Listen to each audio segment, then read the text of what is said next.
Okay, so ang atong topic today is first I am Wawi G. Gumapit and 21 years old. So the presenter 20 to 26.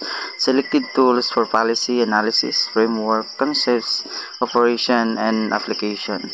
So ato ang sabton karon ang stakeholder analysis. So first, before we are going to dig in of our topic, we are going to simplify what is stakeholders. Unsa man gid ng stakeholders?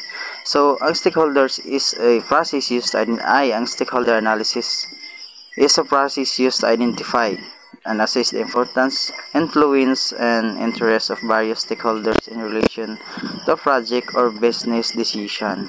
So, ato ang sabton og unsa ning stakeholders. So, ang mga stakeholders mao ni siya ang naay kalabutan o naapektuhan o maapektuhan or makaapekto diay.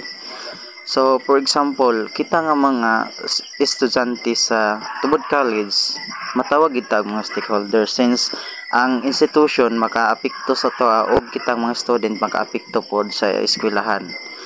So, ang stakeholder analysis gigamit ni siya para ma-identify ug ma-assess ang importansya ug influensya ug ang mga interest sa mga magkalain-lain nga mga stakeholders.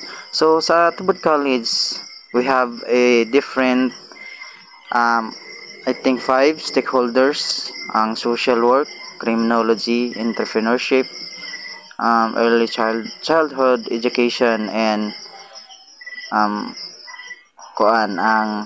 last is ang agriculture. So mao na siya ang magkalain-lain nga stakeholders sa tubod college.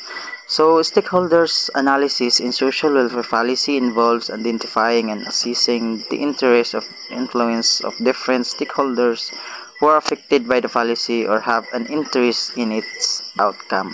So as I said earlier, ang stakeholder analysis is gigamit ni siya para ma-identify ang importansya, influensya ug ang interest sa magkailain nga stakeholders sa usa ka institution. Ang best example ani siya ang tubod college.